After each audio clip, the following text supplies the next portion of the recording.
Hello, my name is Emily Johnson, and today myself and these guys here will explain to you how you should be able to beat any collection agency or junk debt collector such as the bureaus, Patanol and Felix, or LVMV funding, for example, in court. Please keep in mind that this does not serve as legal advice. These are just some techniques that have worked for me, but I'm willing to share them with you here because I believe that they will work for you as well. Okay? But this is not legal advice. And please remember, if you do like and get something out of this video and others, to like and share them if you would. Okay, that being said, let's get started. Okay, you've been sued by a junk debt collector. Let's say ABC Collection Agency, okay?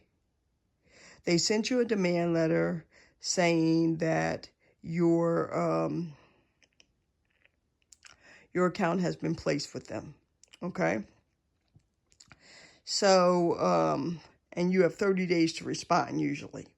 So what you want to do is you want to make a copy of that letter because you're going to keep one and then you're going to send one to them, okay? When you answer that letter, you will date it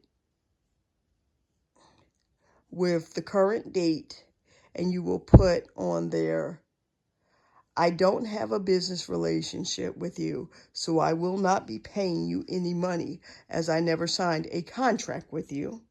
And if sued in court, I will defend myself. Also, you need to tell them to leave your credit alone. So you have to tell them that you'll defend yourself, that you don't have a business relationship with them, that if sued, you will show up to defend yourself, and to leave your credit alone. Now, what I also do is I give the collection agency a call, usually after hours, so that I get their answer machine. I will give them the account number and my name, and I will tell them, you are not supposed to call me. I don't want a phone call. Don't ever call me or you'll get sued. I tell them that I don't have a business relationship with them, so I will not be paying them, and to leave my credit alone. Also, that if sued, I will defend myself in court, okay? And then about 2 weeks after you get the first demand letter, you should get another one because they're still trying. So whether that says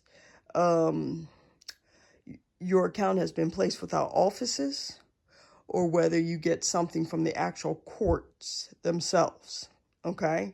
You want to make copies and answer those the same way. I do not have a business relationship, so I won't be paying you anything. Leave my credit alone. And if sued, I will defend myself in court, okay? So let's say they go ahead and they sue you and you get a summons from the court. You answer that summons by saying, I do not have a business relationship with such and such ABC Collection Agency, for example, and I will not be paying them. And if sued, I will defend myself in court. I've also informed them to leave my credit alone. I usually, since you get several copies of the court paperwork, I'll just take one I'll just take a paper with their information on it, with whatever information on it, and write on the back of it or write on the front of it, I will defend myself in court. If sued, leave my credit alone, and I don't have any business relationship with this entity. Okay, and then you send those after you make a copy. Oh, you date them as well.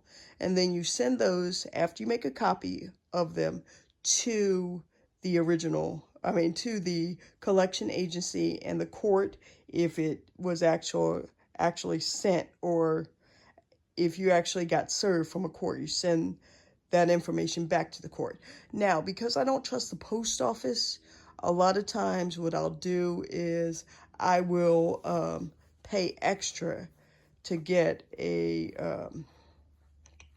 receipt that says that it's being tracked and will let me know when it's received. Okay? So that's the first step. All right? Then when you go to court, on the day that you go to court, I suggest that you take your cell phone, and you might want to take another person's cell phone or another type of recording device, because what you want to do is you want to make sure that you have a permanent record. Now, the courts frown on this, but it's going to be your only chance to get a document of what occurred in that courtroom, okay? And you'll find out that you may appreciate having that in the future, because sometimes things go wrong and lawyers lie, okay? But if you have that copy, and it's something that you do before you enter the courtroom that you're going in, turn on your recording device on your cell phone if you have one. If you also have something to take pictures with, you want to take pictures of both the lawyer that is representing the law firm, and you want to ask him what his attorney number is. Now, please keep in mind, the attorney that is present at your hearing may not be the same attorney suing you. Usually isn't, unless they're from the same state that you're in. You know, usually these places are out in California, and it's a collection agency that's not even in the same state that you're in. So you want to make sure, and you may have to ask this a couple times, but you want to make sure that you know the attorney's full name and their attorney ID, okay? So ask them that. Also, you want to make sure that you know the court clerk's name, so that if you have to come back and make a complaint about these people, you know who they are, you know what they look like, and you can present that to the court if there's any misconduct in your case, okay? So you go to court and you go into the courtroom. There's only one thing that I'm going to permit for you to sign in a courtroom, and that is a printed sign-up sheet that you have arrived. Nothing else should be signed, no matter what either the court clerk says or the lawyer says. Nothing should be signed, because what these people are trying to do is they're trying to trick you into an agreement, as I think I discussed that previously. Okay, so you don't want to sign anything. Okay, so you can sign the printed sign-up sheet that you have arrived. That's it. And you will print your name when you do that. You will not put your signature on that.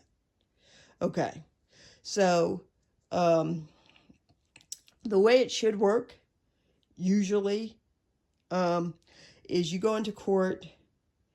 There may be people there may not be, because a lot of people just don't care. They don't think there's anything they can do about this. They got sued and they don't have money to hire a lawyer, so there's nothing they can do, right? That's not true, by the way.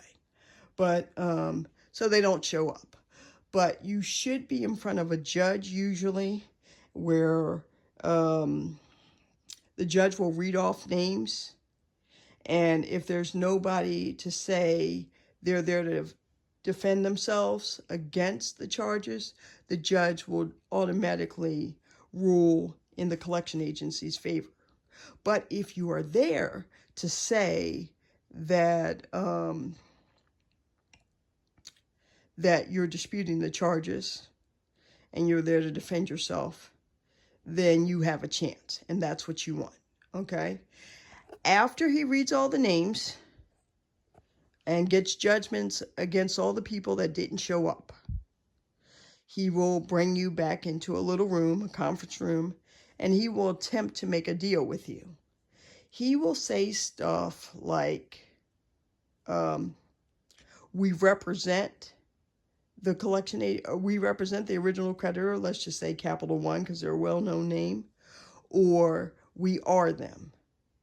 None of these statements are true. They are just trying to trick you into an agreement. So don't fall for it. Continue to tell the lawyer that you're not signing anything. And he may just say, okay, then we'll go to trial. Okay?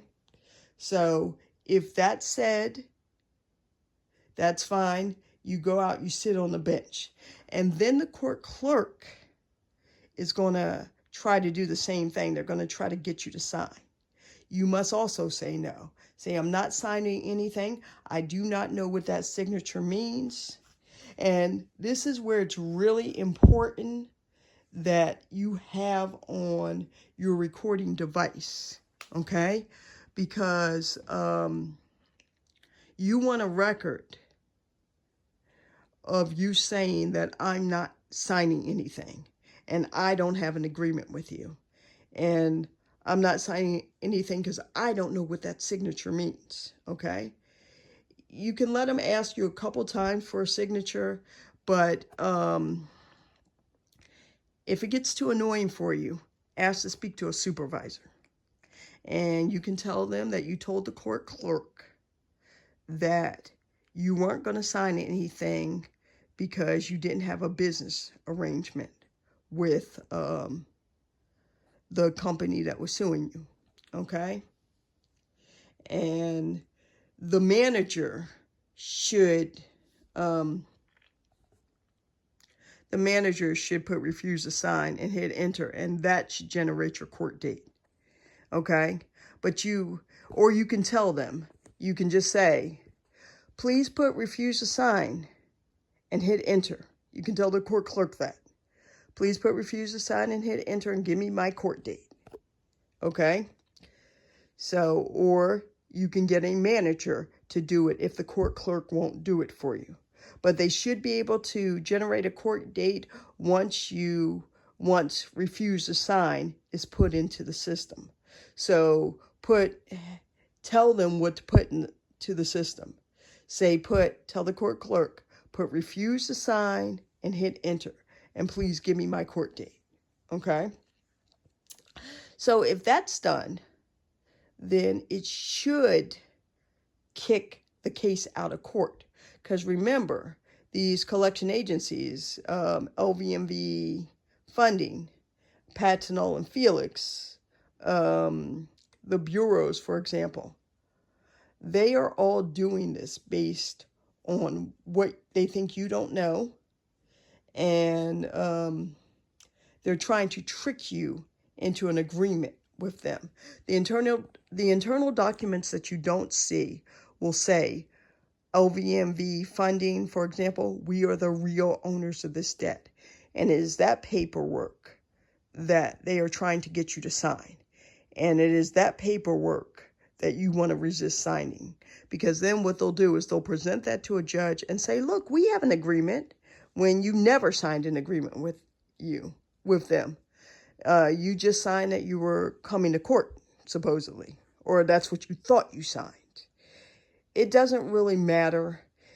Either the lawyer, whether it be the lawyer or the court clerk, they're both trying to get you to sign the same document to try to trick you into an agreement with the junk debt collector. And it would be a mistake to think that the court clerk is impartial. They are not impartial, okay? They should be, they're not. The only thing I can think of is maybe they were bribed in some manner where somebody said, the more signatures you get, the more shifts you get. Or maybe even the lawyer from the collection agency wants to win so badly that maybe he paid somebody off. I don't know. There could be a lot of things going on. But the most important thing is that you don't sign anything in court. Remember, the only thing that you should be putting your name on is a printed sign-up sheet that you have arrived. If you're asked to sign something electronically, resist, okay? Because you don't know what that signature means.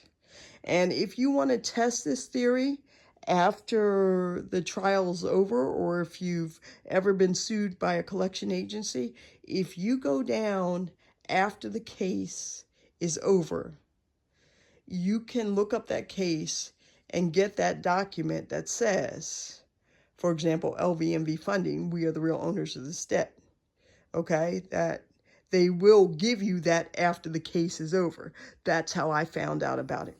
Okay. All right. So after you tell the court clerk no and the lawyer no that you're not going to sign anything, and they generate a court date for you, and they should be able to do that, at that moment, then about a week before your actual trial date, you should call the court and ask if the case is still moving forward. If they say your case is still moving forward, pay attention, guys. You want to get off the phone immediately and call your state attorney general's office. You tell your state attorney general's office that you've been sued by a collection agency,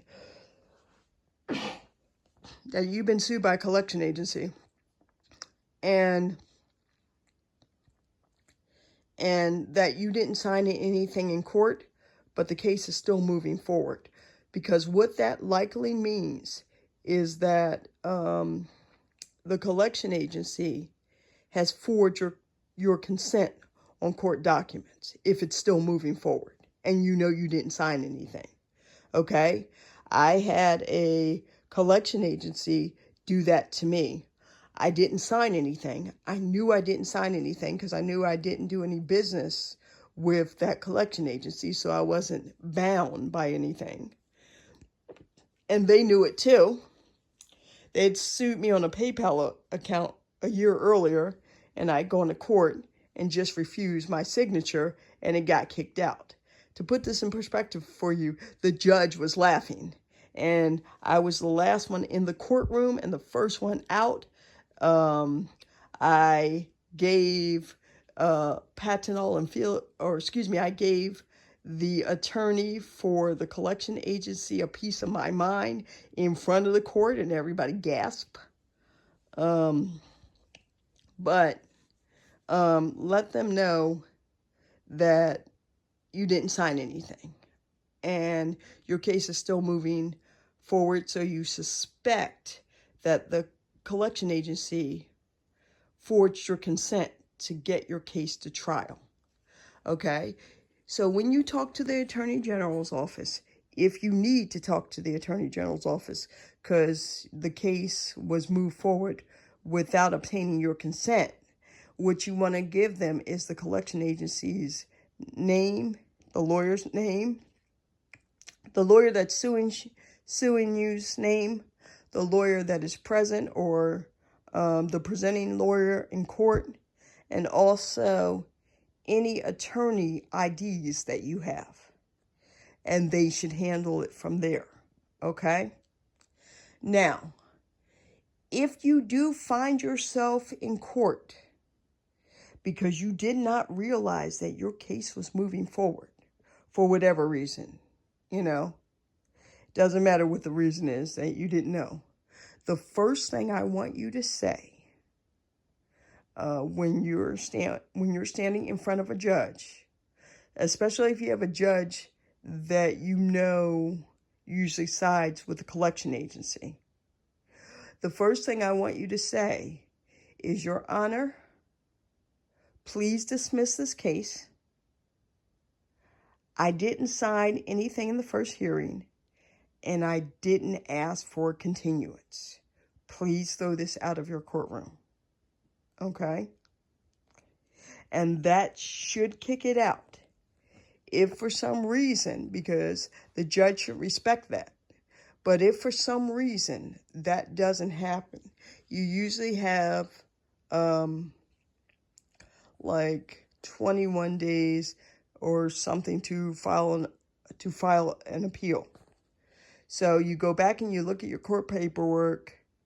It may say defendant asked for a continuance.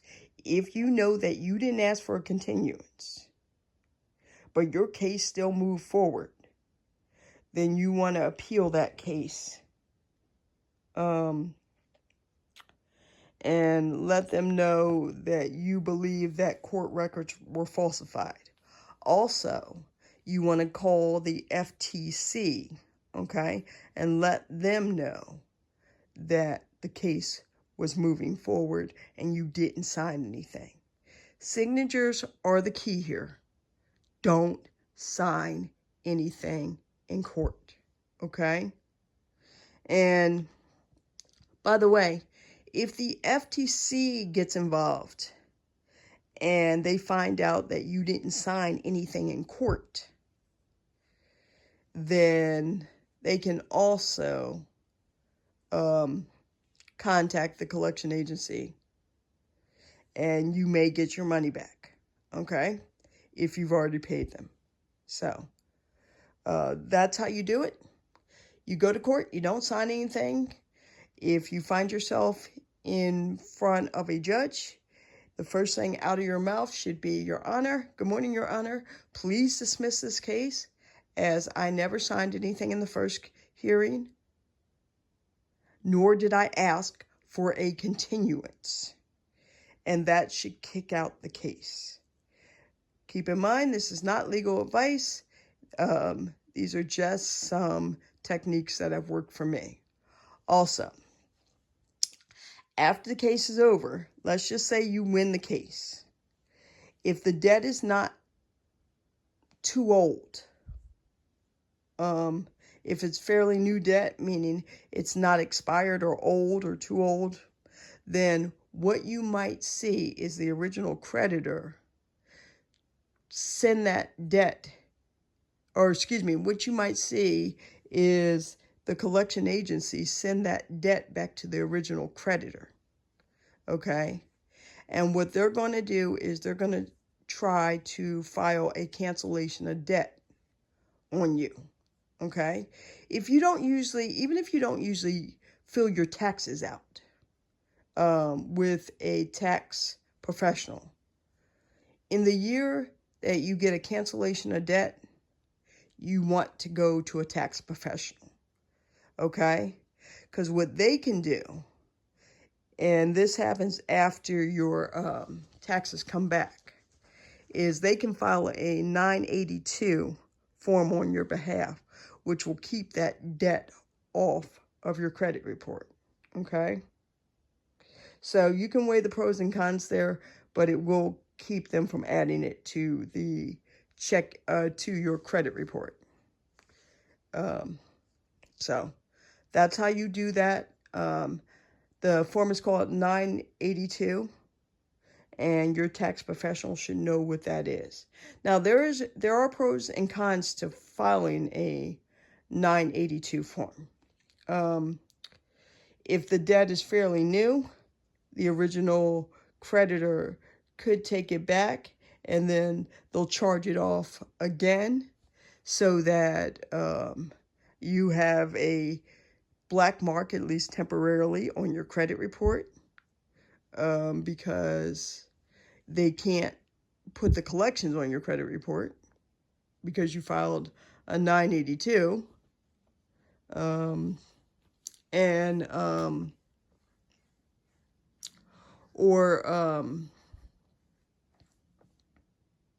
They may,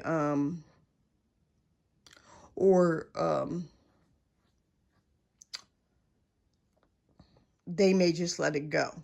If the debt is really old, then, or expired, like LVM Funding, for example, likes to buy really old expired debt, okay? That is so old that they likely shouldn't be suing you for it, right? But if the debt's expired, it won't go on your credit at all because it's too old. So that's where a 982 form would help. If you don't want to pay the original creditor and you don't mind the charge off for a little while, or excuse me, not the charge off, the the charge off for a little while, then you can go ahead and you can do the 982 form. But remember, the 982 form makes it so that you don't have to pay the debt, but it could give you a black mark temporarily on your credit, depending on how old the debt is. But it's still worth trying, okay? So that is pretty much it, guys. Thank you for your time. Thank you for listening. I hope you got something out of this video. We're going to do a really quick recap. If you get sued by a junk debt collector, you answer all letters. Date them, answer them with "we don't have a business relationship, so I won't be paying you." If sued in court, I will defend myself. You can also call the collection agency after hours, give them your account number, tell them never to call you or they'll get sued, and tell them to leave your credit alone, okay? Because they don't have the right to bother your credit. This is called credit piracy, all right? And then if you get any type of summons or letter of demand, you answer those by saying the same thing. You date it, you make a copy of everything that you're sending out, and you say, "I don't have a business agreement with you. I will not be paying you because I never had a business agreement with you. If sued in court, I will defend myself and leave my credit alone," okay? And then once you get to court, you don't sign anything in the first hearing, ever, nothing. That should kick the case out. But in the event that you find yourself in front of a judge, no matter what, the first thing that should come out of your mouth is, "Your Honor, good morning. Please dismiss this case as I never signed anything and I never asked for continuance," okay? And the judge should dismiss it. Remember that you're going to have your recording devices, so that you're taping the event so that you have a permanent record.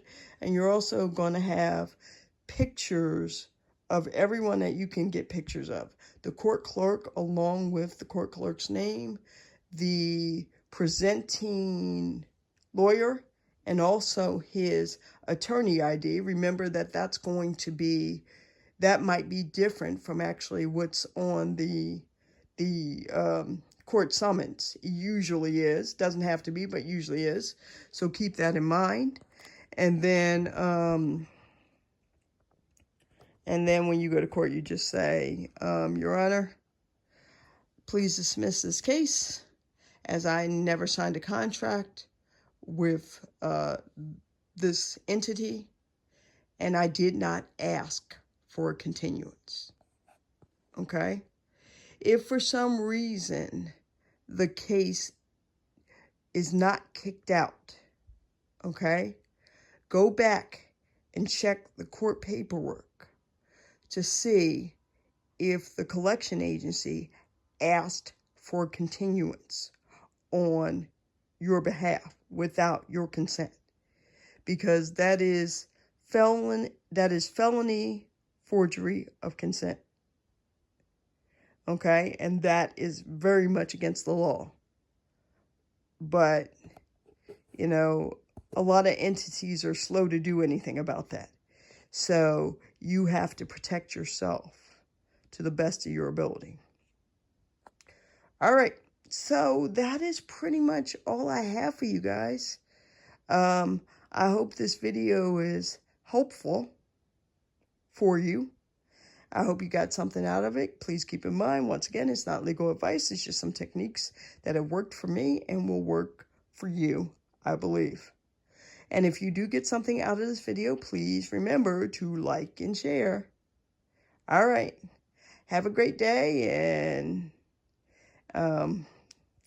good luck with your court cases, and God bless you. Take care. Emily Johnson, signing off.